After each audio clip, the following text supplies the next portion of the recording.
You are Locked On Gators, your daily podcast on the Florida Gators.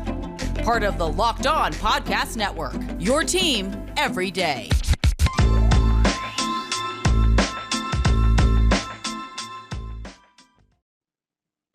Hello and welcome back to another episode of Locked On Gators, part of the Locked On Podcast Network, your team every day. Happy Tuesday. Happy Tape Tuesday. I am Brandon Olsen. You can find me on Twitter at WNS_Brandon. I am also the founder of Whole9Sports.com, where you can find all of my written work. And like I said, today it's Tape Tuesday, so we're going to take a look at some plays by the Florida Gators this past weekend versus South Florida. Then we'll look at what's gone right and what's gone wrong so far this year. And before we get started, just a quick reminder to follow Locked On Gators wherever you listen to podcasts so that you never miss an episode. And please do subscribe to Locked On Gators on YouTube. Like episodes like this, where we have 2 segments breaking down tape. It's fun to look at and it's fun to talk about. Don't forget to check out my pinned tweet on Twitter. Let Locked On know why the Gators got the best fan base in the nation. Just because, I mean, we do. So why not just flaunt it a bit? There's only one place to get all the info you need on the SEC 5 days a week, and that's Locked On SEC with Chris Gordy of Sports 790. Follow the Locked On SEC podcast on the Odyssey app or wherever you get your podcasts. And I'm going to jump right into it. We're going to get right into breaking down plays. The first 2 plays, again, like last week, we're going to look at 4 plays. The first 2 are going to be Anthony Richardson's 75-yard touchdown to Jacob Copeland, because I know we want to see that one. And then the second play is actually going to be a defensive play. We're going to look at Kaiir Elam's interception against South Florida, and it's going to be a little fun. I'm also using a new program to show it, so it's not just Microsoft Paint, but if you guys would prefer Microsoft Paint where I could show more, maybe play around a little bit more, then go ahead. But this one is better to show actual timing of plays and timing of everything that happens going on really in the play. And the second thing that we're going to talk about, or the second set of plays we're going to break down. First one, Emory Jones to Xavier Henderson touchdown. And the second one, the interception, the second interception that Emory Jones threw on Saturday, because it was a pretty bad one, and I would like to discuss it a little in depth. So we're going to get right into it right now. Okay, so like I said, we're going to take a look into these plays for a little bit. Again, you can see now it's a new program, so that's fun. I am actually going to remove that. There we go. I'm going to remove my own name there. So we're looking at this new play. It is Play Art Pro is the website that we are using to show this. It's going to be pretty fun. We can work on the timing a little bit. We can show it. The only thing I don't like is that you see the play art completely before, whereas in previous Tape Tuesdays, I would actually draw the art as it happens. But here we get to see it work in motion. And that's going to be really fun. So again, first, what we're looking at here is the Anthony Richardson 75-yard touchdown to Jacob Copeland. I'm going to break it down for a little bit. I only showed 3 of the defenders because we only had 3 people running routes in this play, and it was man coverage here. So that's what we're looking at. We've got the tight end blocking on the right. As you can see, I didn't include all the O-line because it's not huge. I did include the left guard there because he came across the formation to pass block on a little shuffle outside. We have the running back pass blocking. Tight end runs a little out route here. We have on the right receiver runs a little out route here and a little curl at the end there. And then we have Jacob Copeland, of course, working the slot. And he obviously gets very open on this. And we're going to take a look at this play right now and then break it down a little bit. So we've got Anthony Richardson going out right. I realize it's a lot slower than it's fun, but it's to show you what it is. Jacob Copeland just burned him immediately on that little break, because really the corner froze on that, or the DB froze on that little in breaking route. We're going to look at this again. He froze completely, and then Jacob Copeland just separated a little bit, and it was very it was the perfect play call to go against what looked like cover 0. So that was just a fantastic play call by Dan Mullen and the Florida Gators there. And it was just beautifully executed in every way. O-line did, again, that was a really cool, weird thing. I'm not great at breaking down O-line, so I'm sorry. But the left guard coming across the formation, the pass block was a ton of fun running back blocking. We had a lot going on in this play.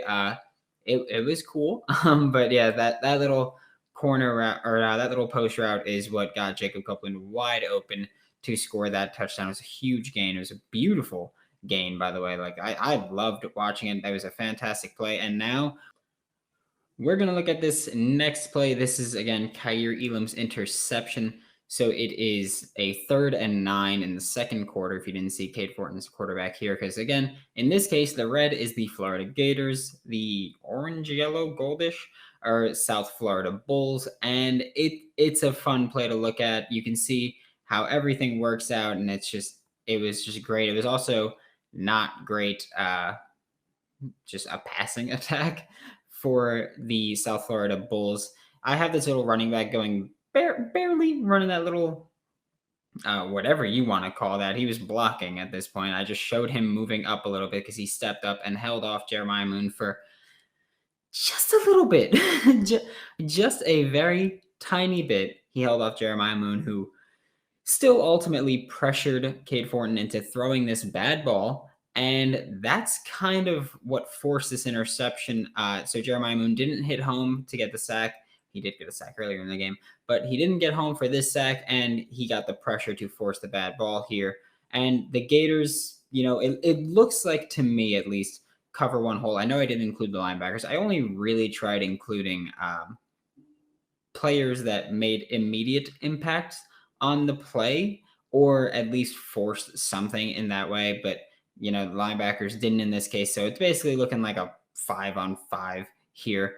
So yeah, the Gators look like they're in cover one hole. So we have the linebacker who's not on the screen, but he was right over here, drops back. And then it looks like the linebacker that was covering the running back just decided to stay in coverage when the running back was looking like he's still pass protected, which is good because, like, on a blocking release, you don't want to just be blitzing in and then get a free release there. So that was big here. Cover one hole, of course, we have the safety going deep with this little corner post. This little corner post. Tight end's running a quick out. Tight end here, or slot receiver here, is running an out, and the outside receiver runs like a short corner, and Kaiir Elam gets the pick here. I'm going to look at this one. Quarterback then gets pressured, throws it a little overthrown, and that is exactly what happened. He overthrew it, and that is why Kaiir Elam got the interception. And I mean, I'm not going to complain about it. An interception is an interception. But here we see Jadarius Perkins actually got beat on this little corner post here. Luckily, it was cover one hole, though, because we had that cover one safety, that one deep safety back there to pick up that. I'm going to show it again just because it was great. We had Avery Helm here covering this out route. And then Jadarius Perkins got beat on the little double move, but luckily it was cover one hole, so we got that going. And that was fantastic for us because that was that could have been a little rough if that was cover 0. So I'm glad that we had that covered. And I mean, it's just a beautiful thing. That's the end of the first segment. So of course, now we're about to get into our second segment of Tape Tuesday. But first, football fanatics, college football fanatics, have you heard about Prize Picks? If you listened to yesterday's episode, you heard about Prize Picks. Prize Picks is daily fantasy made easy. I love this, and I know you will too. Prize Picks offers every sport you can think of, like NFL, college football, NBA, college basketball, MLB, soccer, MMA if you want to do that, and even more. Prize Picks offers more college football props than anyone in the world and offers all the star players of Power 5 as well as mid-major players you might have never even heard of, which obviously Toledo helmet, Toledo tattoo, that's important to me. Prize Picks allows mixed sport entries. You can take the over on LeBron points or rebounds, the under on Mahomes completions, passing yards if you're insane, and don't hesitate. Check out prizepicks.com or go to your app store and download the app today. Prize Picks is a daily fantasy made easy. Need something to do with your stimulus, tax refund, GameStop, Dogecoin, NIL, BetOnline, however you get your money, I don't care. That's not my business. That's not what I'm into. Visit rockauto.com for all of your car parts needs. The rockauto.com catalog is unique and remarkably easy to navigate. I've told you multiple times, I am useless when it comes to knowing anything about a car. But if they tell me, get this for your car, I can do it. I can manage that part. I can navigate the website enough. So that's great for me, whether it's brake pads, taillights, hydraulics, fuzzy Dyson mirror, whatever it is.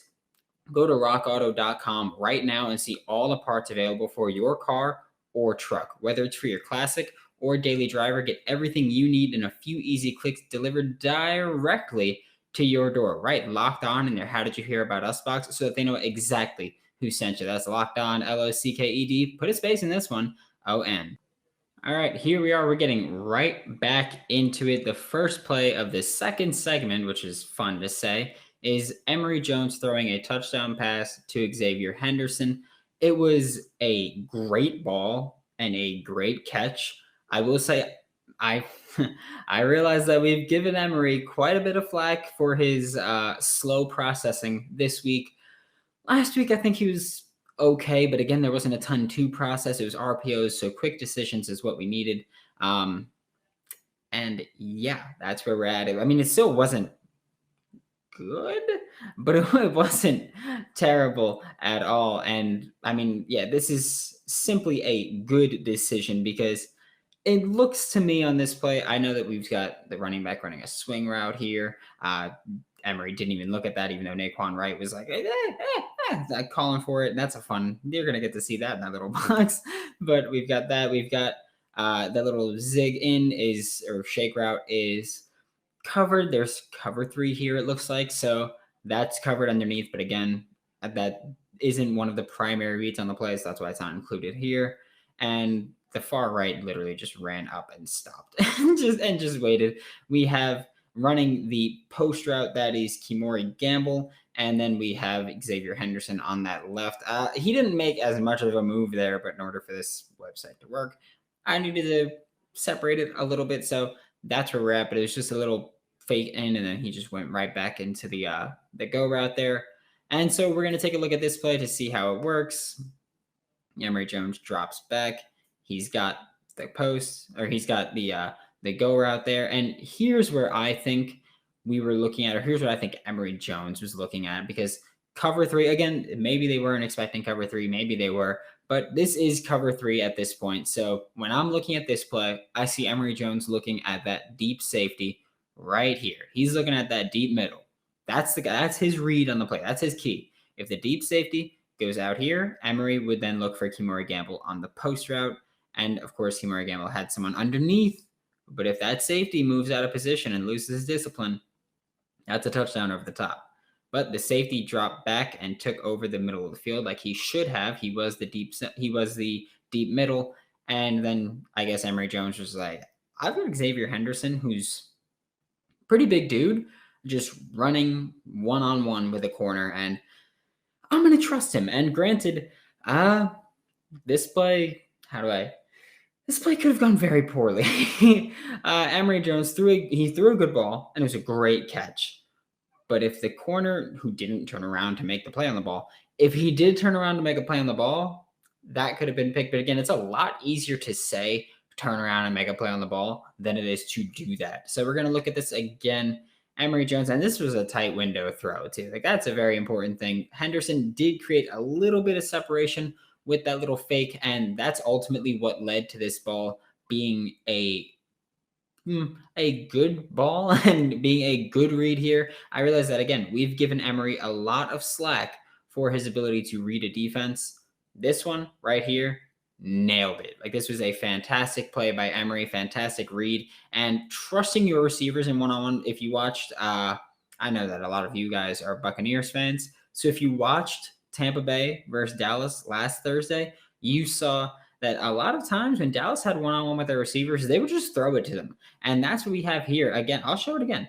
That's what we have once more, just throwing that right there, the go route, and boom. And obviously the ball went in a lot faster than that, but it's fun to look at that slow motion there.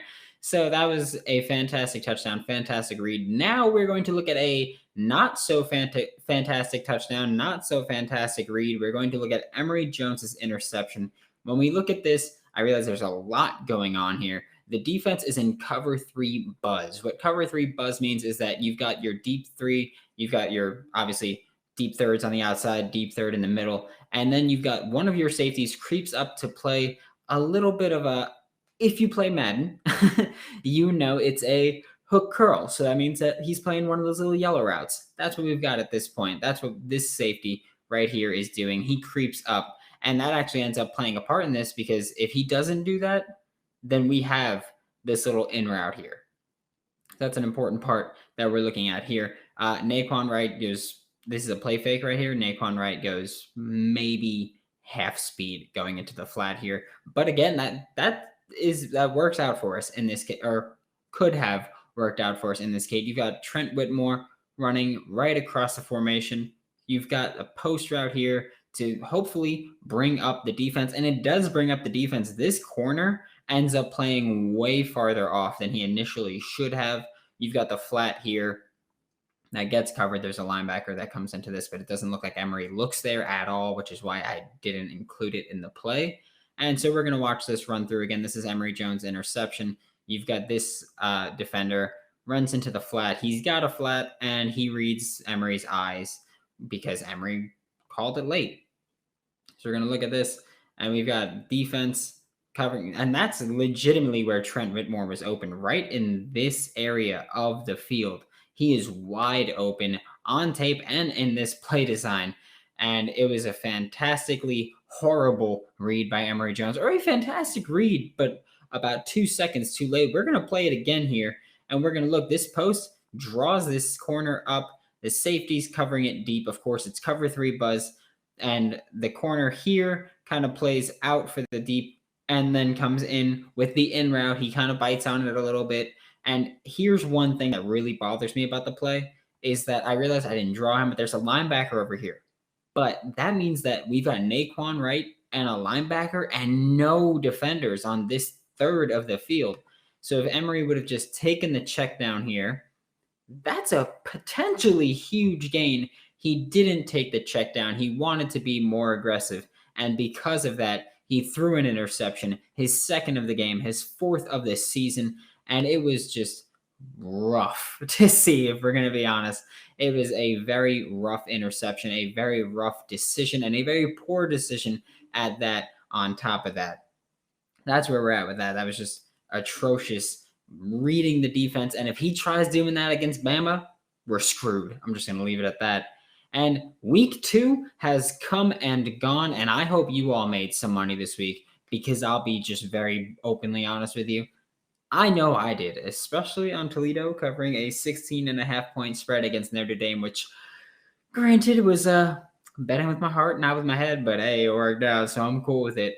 Thank you very much, Toledo, for that. I would have won a lot more if you didn't commit like 6 penalties in the final 45 seconds of the game, or however long it was. It was horrible. Thanks for that. But hey, I'll take my victory where I can get them. BetOnline is the fastest and easiest way to bet on all of your sports action. BetOnline even covers award shows, TV shows, and reality TV with real-time updated odds and props on almost anything you can imagine. It is the best way to place your bets, and it's 100% free to sign up.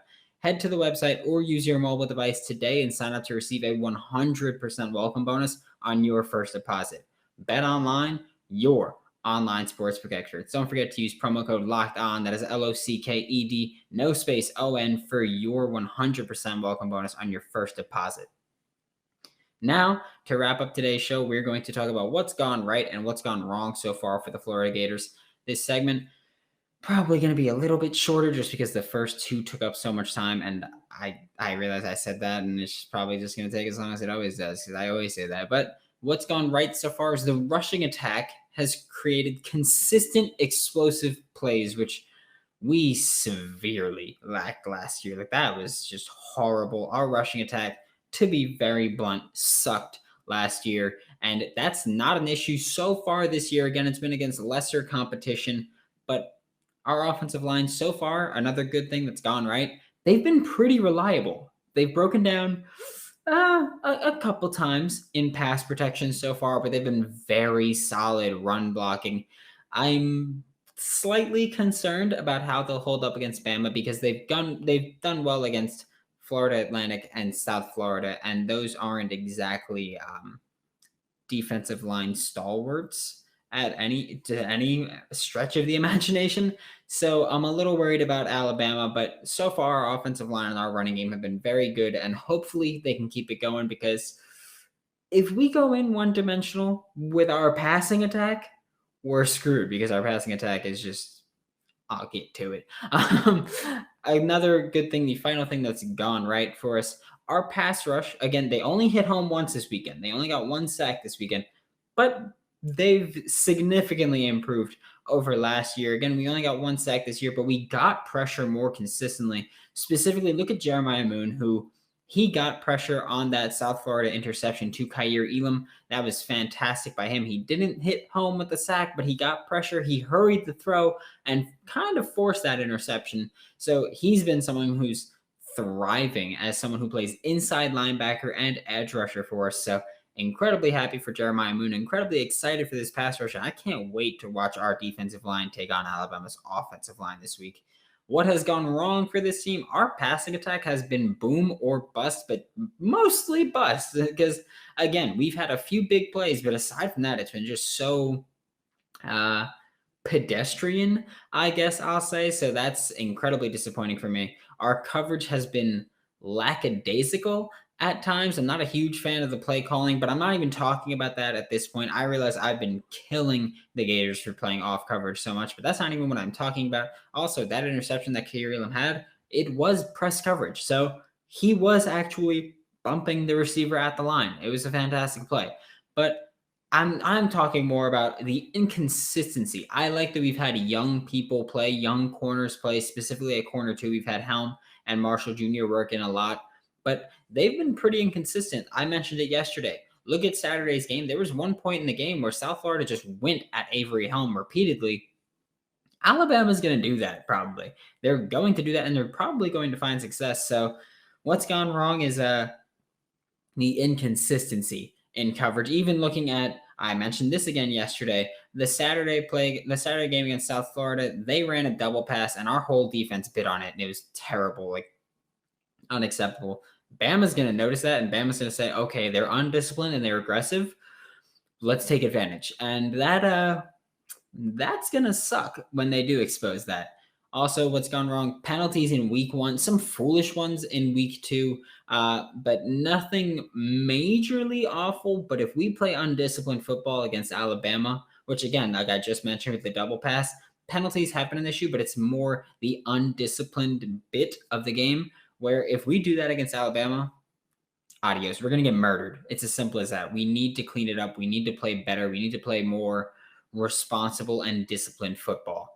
That about does it for today's episode of Locked On Gators. Join me tomorrow as we'll start really getting ready for this Bama game because it's Bama week, baby. Once again, my name is Brandon Olsen. You can find me on Twitter at WNS_Brandon. Don't forget to check my pinned tweet on Twitter. Let Locked On know why the Gators have the best fan base in college football, because we do. We just want you to let them know and really shove it to the other schools. That's why I'm in it more than anything else. You can find my written work with Whole Nine Sports at WHOLENINE sports.com. Don't forget to subscribe to the YouTube channel, Locked On Gators. Be sure to check out Locked On Bama, gross, hosted by Jimmy Stein and Luke Robinson, part of the Locked On Podcast Network. I know I hate them. I know we hate them, and I know I hate them.